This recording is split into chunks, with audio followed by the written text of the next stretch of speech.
Hey, how is it going? I am Anthopants. We're going to be going over the PlayStation Network profiles here on Streets of Rage 4. It looks like they have some kind of like trophies up. I don't know how legit this is. As far as I can tell, this looks legit to me. I looked into it a little bit. But yeah, let's just go through the list and we'll kind of see what's going on. So my work here is done. Attain all trophies. That's just you clearing all the trophies. All clear as Axel, so, you know, we know what these characters look like. There's an all clear Axel, all clear Blaze, all clear Cherry, all clear Floyd. Let me see where, yeah. So, you know, you've got Blaze, Cherry, Axel, Floyd, Adam. They just want you clearing the game with every character. No big deal, kind of normal stuff there. We can kind of skip past that. All clear Streets of Rage 1 over here. Clear all stages in single player mode with the Streets of Rage 1 character. Now here's where I kind of am getting a little bit confused. We've got another one with clear with Streets of Rage 2, another one with clear with Streets of Rage 3. So here's your Streets of Rage 1 characters here. So you got Adam, Axel, and Blaze. But really for me, I'm like, well, what is the actual Streets of Rage 1 character? I actually don't fully understand this one, because if you want to have just like a good clear of the trophies, then you'd go Axel and Blaze, since Axel and Blaze are actually in all three games. All three of the Streets of Rage games, you'll have Axel and Blaze in every single one of them. So if you really want to just like power through that trophy, if this is, you know, legit, then you just go Axel Blaze. So really the way I'm thinking is that it's actually that Adam is a Streets of Rage 1 character. The Streets of Rage 2 characters are Max and Skate.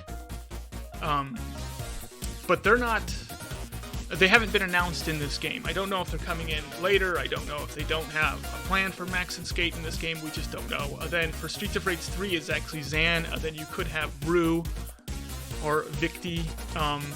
Shiva was also playable in Streets of Rage 3 as long. Then Ash was playable in Bare Knuckle 3, the Japanese version of the game. But once again, I don't know. So maybe it is just, you know, as far as this game is concerned though, Blaze and Axel are the only ones that have gone through the entire game. Adam is from a Streets of Rage 1. He's a Streets of Rage 1 character. They don't actually have any of the new people from Streets 2, which is Max and Skate, and they don't have any of the new people from Streets 3, which is Zan, Rue, Shiva, and Ash, which are the new kind of playable characters. So I'm not sure about that one, but we'll kind of see how that goes.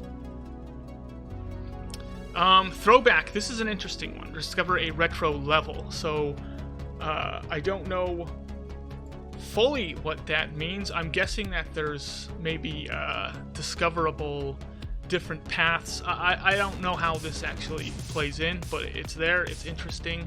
Miss Me, Meet Adam. I don't know what this means either. I don't know if this means that Adam's playable at the start and just you start playing with Adam and then you get this trophy, because Adam now goes from 1 all the way to, he wasn't in 2, he wasn't in 3, now he's in 4. Or if this means that you meet Adam somewhere along the line. You do meet Adam in 3. He isn't playable in 3, but you do meet Adam down the line. He is in the storyline. Dojo Master is beat Shiva. So Shiva is playable in this game. I don't know if Shiva's playable in this game actually, but Shiva was playable in 3. Let's see. Yeah, he doesn't have a little thing here, but in 3 you could play as Shiva. Let's go see if I can find my little Shiva. So Shiva's right here. You know, you can see Shiva. He's a boss. I'm not sure if he's playable in this game. I'm not sure if they have plans to make him playable in this game, but Shiva is in the game as a boss character. People have played through during the, packs when they're allowing people to play, and Shiva's in there. Okay, let's move on.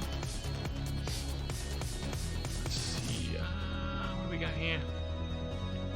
Snap out of it. Beat Possessed Max. This is the exciting one for me.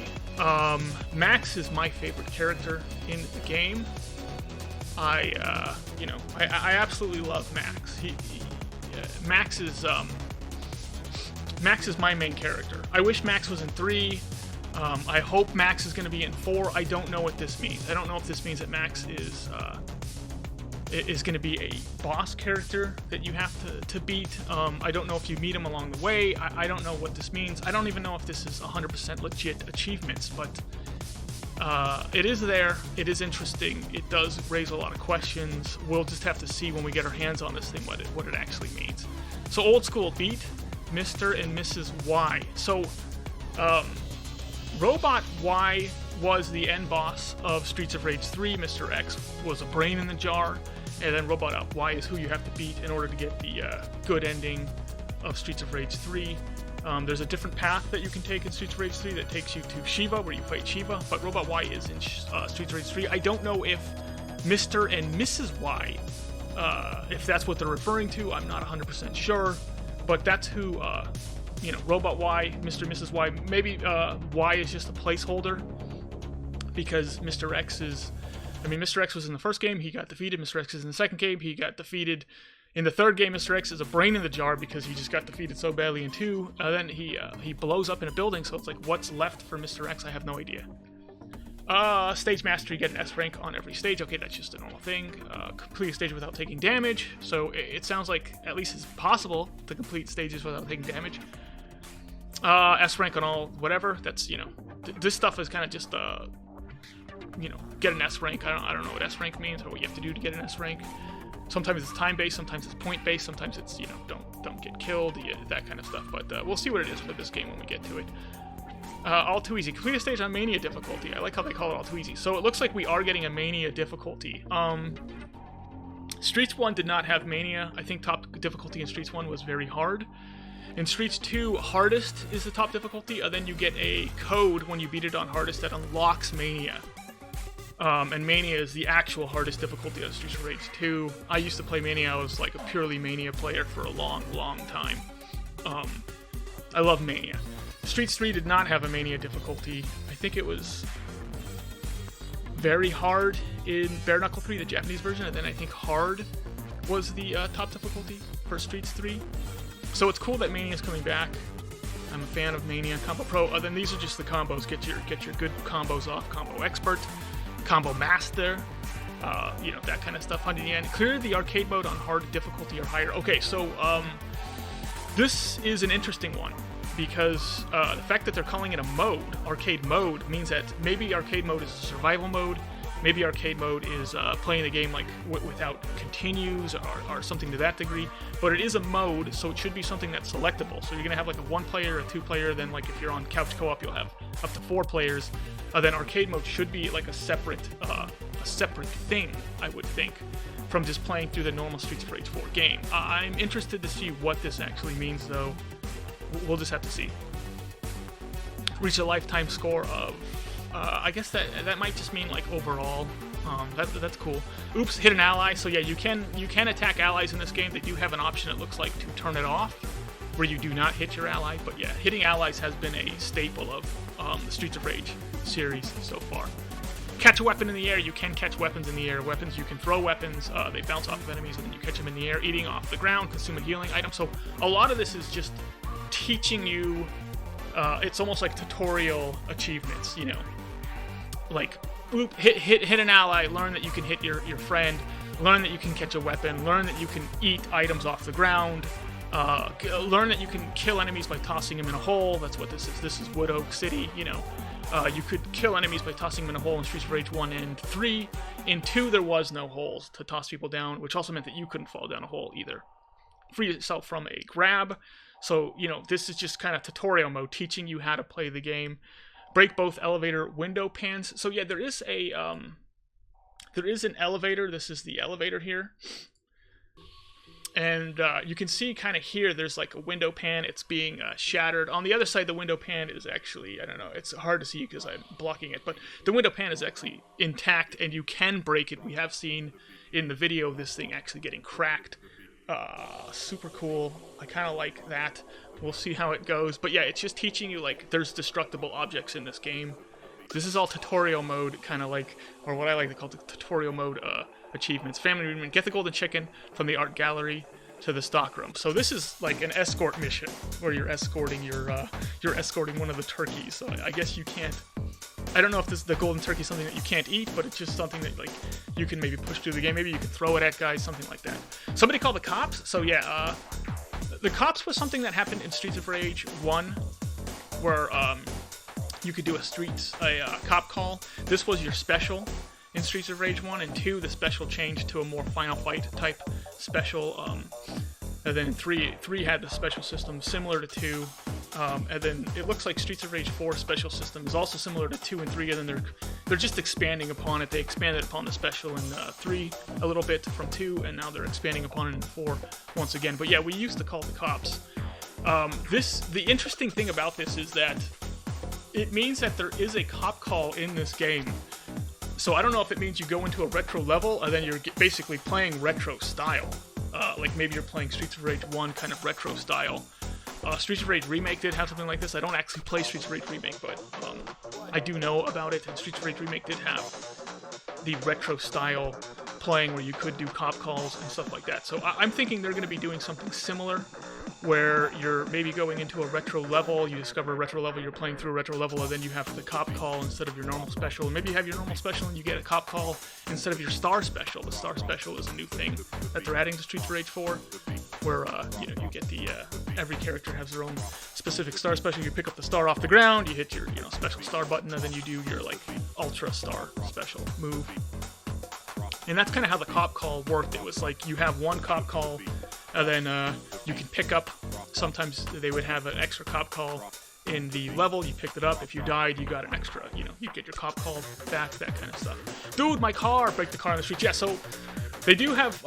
This is just teaching you that the environment is destructible. So yeah, in the first level there is a car that kind of comes through and smashes the wall, hits a couple guys. It can hit you as well if you're not careful, and then you break it. It looks like there's an extra star pickup from there, so you get an extra star special when you pick it up.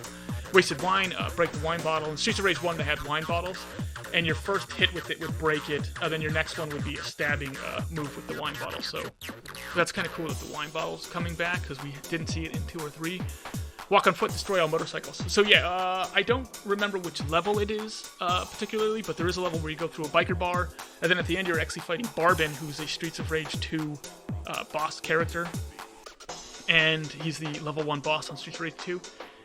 And it looks like if you destroy all the motorcycles, you're maybe taking a different path where you're walking on foot. If you keep the motorcycles, then maybe you have a motorcycle level where you're actually riding the motorcycle, kind of like an auto-scroller, which is actually pretty cool. I like that, because I don't like auto-scrollers typically. Most auto-scrollers, other than Gunstar Heroes. Gunstar Heroes is really the only game that has auto-scrollers that I absolutely love. Every other game, auto-scrollers are the worst thing in the world. Yeah, anyway. So I like the fact that you can actually skip the auto-scroller, just being like, I don't want to do an auto-scroller, I want to like just play the game like a beat-em-up, and all I got to do is destroy the motorcycles, and I don't have to deal with this, auto-scroller I don't like. Or you can be like, I love auto-scrollers, I want to play on the auto-scroller, and you get a motorcycle, or you can switch it up and play different paths. That's what I think is going on here. Demolition Man, once again, this is just kind of teaching you about the environment, and that the environment is breakable. So, use Wrecking Ball to kill enemies, collateral damage, use a barrel or grenade explosion to kill 3 enemies at the same time. So, there's exploding barrels in this game. An Elegant Death, use a chandelier to kill an enemy, break my toy, break a spear. So, this is teaching you that the weapons are breakable. You can pick up a weapon, but when you're using it, it does break. Yeah, an Elegant Death, use a chandelier to kill an enemy. It's also looking like there's like a break here, so you gotta actually jump up and maybe kick the chandelier for it to fall, or maybe the chandelier falls, kind of like in Final Fight. I think that the chandeliers actually fall when you get in range of them, and maybe it's a similar thing in this game. But yeah, that's about it. That's, I think that kind of covers everything as far as the achievements go that I wanted to cover. If these achievements are real, the fact that Max is in the game is getting me very excited. Like I said, I'm a Max player. Max is my main character. I have world record speedrun on Mania difficulty with Max. Yeah, I'm hoping Max is in the game. I'm hoping that he's playable. If he is in the game, I'm at least like, okay, cool, at least he's in the game. Maybe he's not playable, but hopefully down the line, if the game does good, we might see some DLC where they make more playable characters, add extra stuff into the game, and I'm all about that too. Like, I'm even fine if Max isn't in the game at launch. Just make the game as good as you can. Then, if hopefully down the line Max becomes playable, that would be great. But yeah, I don't know. I'm hoping Max is playable, but this does, it raises a lot of question. I'm hoping this is legit, because it's looking kind of cool just seeing which achievements are out there. does make it look pretty cool. Some of the achievements are just, like I said, they're just, teaching you tutorial mode how to play the game. Some of them are just, wanting you to play through with every character so that you're actually going through the roster.